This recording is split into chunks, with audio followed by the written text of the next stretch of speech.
प्यारे बच्चों, हिमाचल की लोक संस्कृति और योग की कक्षा में आपका स्वागत है। आज हम कक्षा 8वीं का अध्याय 5 हिमाचल की संस्कृति का बदलता स्वरूप पाठ का भाग 3 पढ़ेंगे।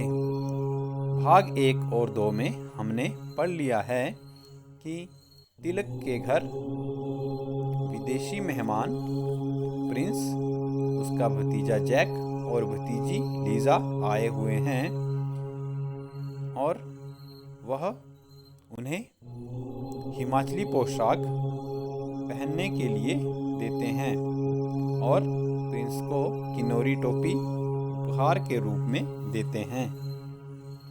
फिर तिलक उन्हें बताते हैं कि हिमाचल में विधवा विवाह को अच्छा नहीं माना जाता, लेकिन यह प्रथा अब धीरे धीरे बदल रही है। इसके बाद वह उन्हें बताते हैं कि यहाँ पर पशु बलि भी दी जाती है और यहाँ इतिहास में नरबलि के बारे में भी देखा जाता है। इसके बाद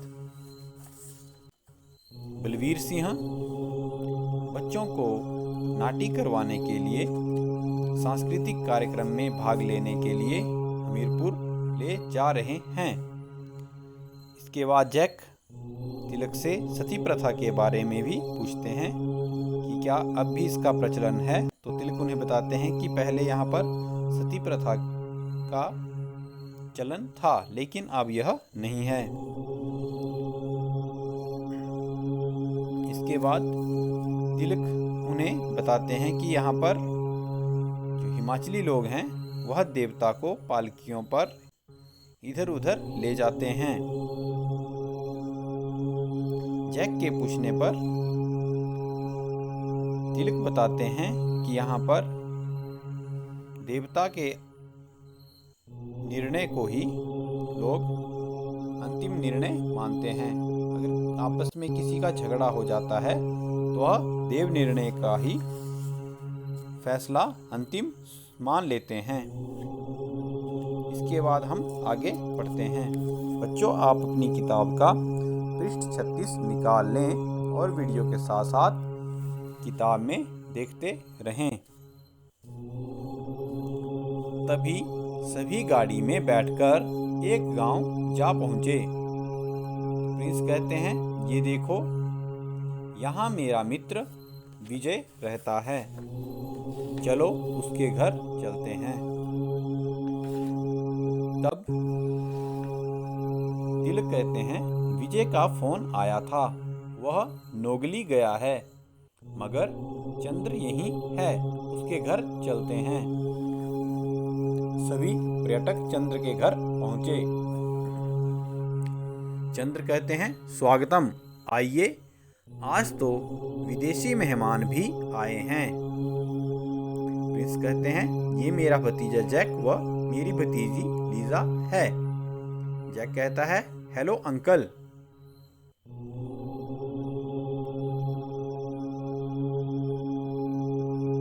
चंद्र कहता है, हेलो बेटा, आइए आप लोग सिड्डू खा लीजिए, फिर हम गांव में घूमने चलेंगे। बच्चों, गांव में लोग बड़े प्यार से रहते हैं और इनकी आस्थाएं व मान्यताएं समान हैं। तो चंद्र कह रहा है कि यहाँ के जो लोग हैं वह आपस में प्यार के साथ रहते हैं और वह देवता में आस्था रखते हैं और देवता की मान्यता भी रखते हैं, देवता पर मान्यता भी रखते हैं और उनकी आस्थाएं और मान्यताएं समान हैं। तब जैक कहता है, यहाँ के पुराने घरों में लकड़ी का कितना सुंदर प्रयोग हुआ है। तो चंद्र उन्हें गांव में घूमने के लिए ले गया है। तब जैक एक घर को देखकर कहता है कि यहाँ पर लकड़ी का बहुत सुंदर प्रयोग हुआ है।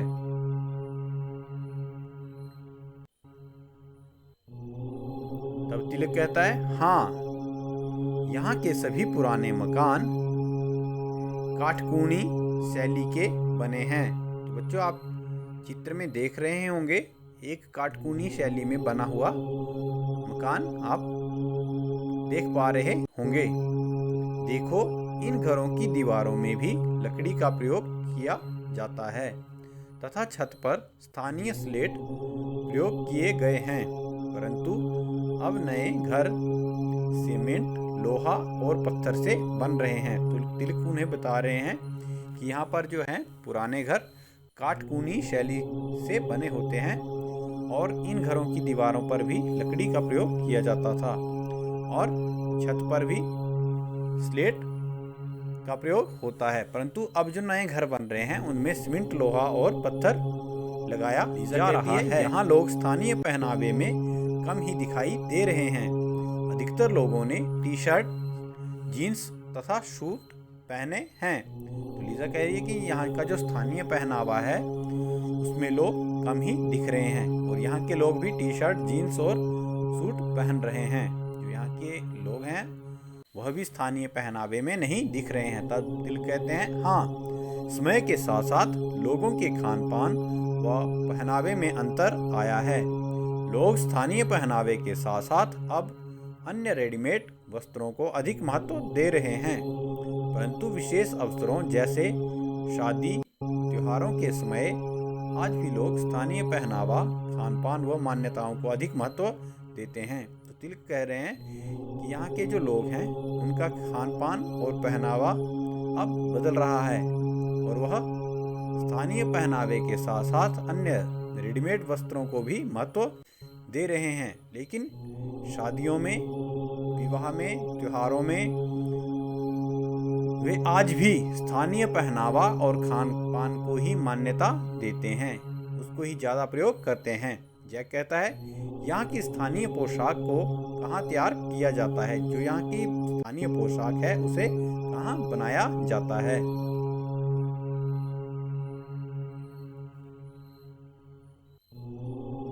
आप देख सकते हैं बच्चों, स्थानीय पोशाक हमारी यहाँ की जो पोशाक है उसमें टोपी भी पहनी जाती है और ऊनी वस्त्रों का ज़्यादा प्रयोग यहाँ पर किया जाता है। इसलिए जो हमारी स्थानीय पोशाक है उसमें ऊन का ज़्यादा प्रयोग किया जाता है।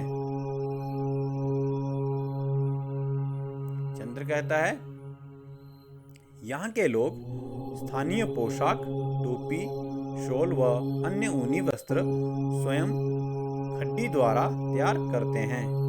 जैक के पूछने पर चंद्र बता रहा है कि यहाँ के जो लोग हैं पोशाक, यहाँ की स्थानीय पोशाक है, टोपी है, शॉल है या अन्य ऊनी वस्त्र हैं, उन्हें खुद ही खड्डी में तैयार करते हैं। परंतु अब इन वस्त्रों का निर्माण उद्योगों के माध्यम से किया जा रहा है। पहले खड्डी में तैयार करते थे लेकिन अब जो है मशीनों से उन्हें तैयार किया जा रहा है। पूरे भारत की तरह हिमाचल प्रदेश में भी लोक कलाओं, लोक संस्कृति आदि पर पाश्चात्य संस्कृति का प्रभाव पड़ा है। जो पश्चिमी सभ्यता है उसका प्रभाव हमारी जो हिमाचली लोक संस्कृति है, लोक कलाएं हैं, उन पर उसका प्रभाव पड़ा है। जो पश्चिमी सभ्यता है उसका प्रभाव यहाँ पर भी देखा जा सकता है। तिलक, अरे यही नहीं, यहाँ की लोक कलाएं भी लुप्त होने की कगार पर हैं। जो पुराने लोग होते थे, जो उनकी कलाएं थी, जो उन्होंने कोई काम सीखा हुआ था, वह भी धीरे धीरे अब लुप्त हो रहा है। विजय कुमार, कांगड़ा कलम के गिने चुने प्रहरी बचे हैं। प्रदेश सरकार इस कोशिश में है कि इसका संरक्षण हो। जो हिमाचल सरकार है, प्रदेश की सरकार है, वह भी कोशिश कर रही है कि इसका संरक्षण हो, इसका बचाव हो। यह कलाएं जो हैं यह लुप्त ना हो और इन्हें जो हमारे युवा हैं या बच्चे हैं वह इसे सीखे।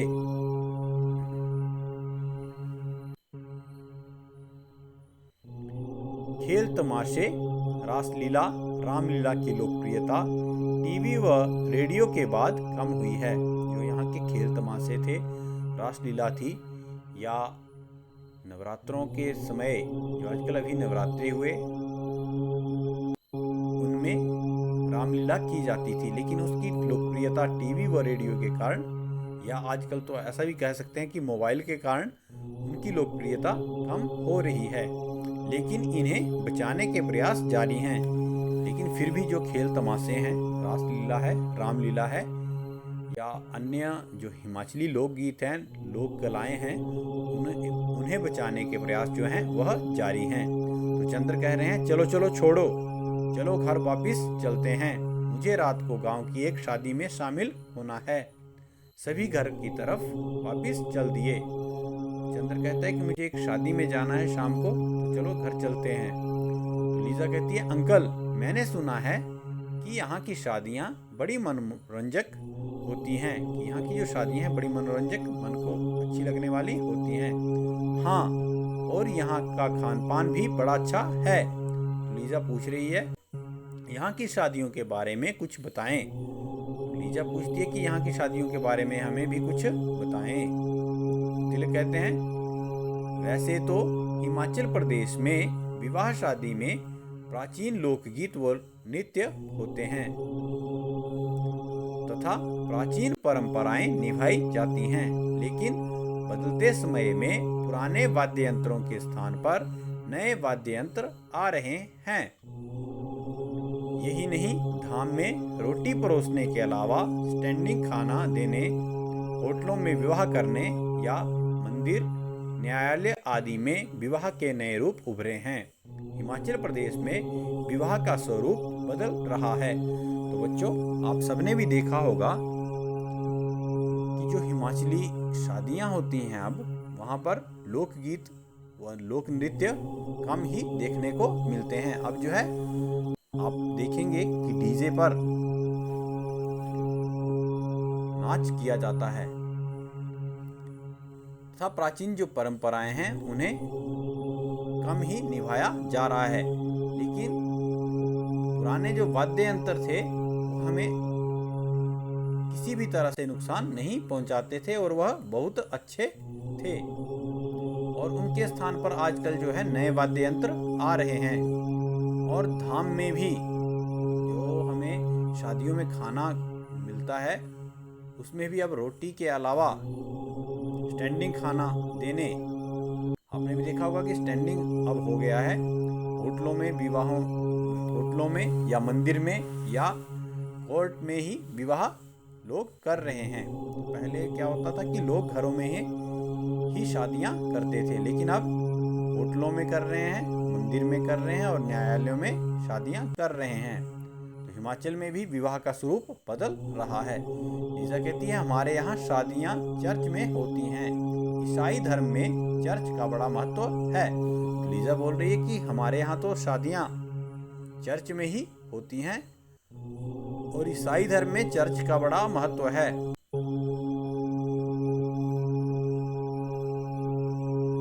प्रिंस कहते हैं ठीक है, तुम्हारी शादी लंदन के चर्च में ही करवाएंगे, मगर शाम बहुत हो गई है व बर्फ गिरने के आसार हैं, जल्दी गाड़ी में बैठो और घर चलो। तो प्रिंस मजाक कर रहे हैं और कह रहे हैं कि लीजा को, जब लीजा कहती है कि हमारे यहाँ तो चर्च में ही शादियाँ होती हैं, तब प्रिंस कह रहे हैं उसको कि तुम्हारी शादी हम लंदन के चर्च में ही करवाएंगे और अब बड़ी शाम हो गई है और बर्फ गिरने वाली है, चलो घर चलें। ये सुनकर सब हंस पड़े और वापिस घर लौट आए।